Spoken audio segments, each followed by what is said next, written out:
पिछली कहानी को अपना प्यार देने के लिए बहुत बहुत धन्यवाद। आशा है ये कहानी भी आपको पसंद आए। मैं एक जर्नलिस्ट यानी पत्रकार, जिसे यही लगता था कि कहानियां सिर्फ कागजों पर होती हैं, लेकिन जब मैं धुरंधर जैसी ही एक फिल्म के सेट पे गया जिसका नाम था द स्पाई, उसकी शूटिंग लोकेशन कवर करने, तो मुझे एहसास हुआ कि कुछ फिल्में कभी खत्म नहीं होती। ये कहानी है उस हमजा अली मज़ारी, या यूं कह लो उस धुरंधर की, जो मरकर भी अपना काम नहीं भूला। वो खौफनाक लोकेशन थी कालियागंज का किला। कहते हैं 1970 के दशक में एक फिल्म बन रही थी धुरंधर की ही तरह, द स्पाई नाम से। फिल्म का हीरो एक जाबाज पुलिस ऑफिसर था, लेकिन क्लाइमैक्स की शूटिंग के दौरान सेट पर एक भयानक आग लगी। लोग कहते हैं कि वो महज एक हादसा नहीं था, बल्कि किसी पुरानी रंजिश का नतीजा था।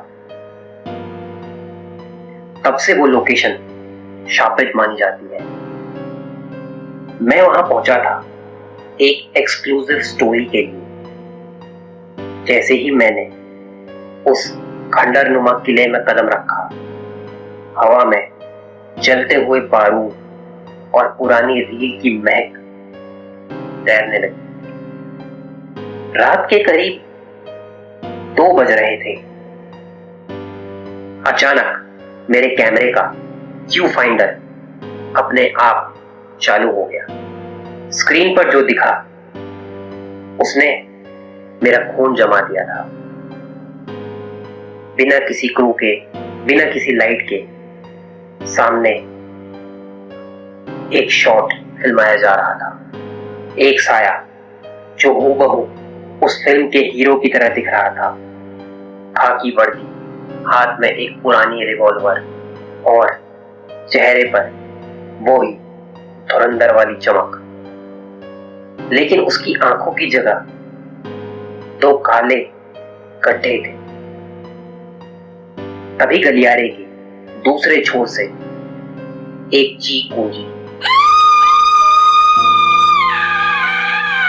वो उस फिल्म की चुड़ैल थी, जो असल में एक कलाकार नहीं, बल्कि उस किले की एक पुरानी आत्मा थी, जिसे फिल्म के दौरान जागृत कर दिया गया था।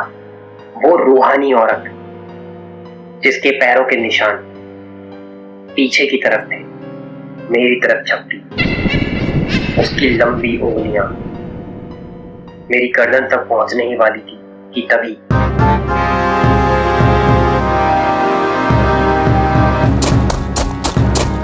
ठहरो, कानून के हाथ लंबे होते हैं और मेरी पहुंच उससे भी ज्यादा। एक भारी गूंजती हुई आवाज, वही डायलॉग, एक भारी भरकम डायलॉग। वो साया, वो वीर प्रताप सिंह था, the Dhurandhar, the spy, the daredevil. बीच में आ खड़ा हुआ। उसने अपनी रिवॉल्वर से एक ऐसी गोली चलाई जो लोहे की नहीं, बल्कि शुद्ध रोशनी की थी। पूरा किला कांप उठा। वो चुड़ैल चीखती हुई दीवार के पीछे ओझल हो गई। साहब, आप यहां क्या कर रहे हैं? मैंने कांपते हुए पूछा। उस साये ने मुड़कर देखा और एक फीकी मुस्कान दी। फिल्म की शूटिंग अधूरी रह गई है पत्रकार बाबू। जब तक ये विलन खत्म नहीं होती, मेरा पैकअप नहीं होगा।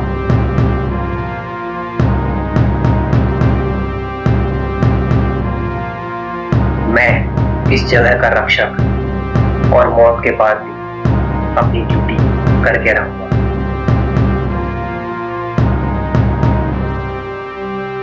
अगली सुबह जब मेरी आंख खुली, मैं किले के बाहर झाड़ियों में पड़ा था। मेरा कैमरा पूरी तरह जल चुका था, लेकिन जब मैंने उसकी रील रिकवर करवाई तो उसमें सिर्फ एक ही तस्वीर थी, एक पुरानी धुंधली सी वर्दी की फोटो जिस पर नेम प्लेट लिखा था ध्रुव धर, और उसके नीचे खून से लिखा था the show must go on. आज भी लोग कहते हैं कि अगर आप उस किले के पास से गुजरे तो आपको गोलियां चलने की आवाज आती है। वह कोई डाकू नहीं, वह हमारा धुरंधर द स्पाई है जो आज भी अंधेरी की ताकतों से लड़ रहा है, महज एक फिल्म का सीन समझकर। तो अगली बार जब आप कोई पुरानी फिल्म देखें तो याद रखना, हो सकता है उसका हीरो आज भी कहीं अपनी आखिरी जंग लड़ रहा हो। सावधान रहिए, क्योंकि सिनेमा के पर्दे और हकीकत के बीच की दीवार बहुत पतली होती है।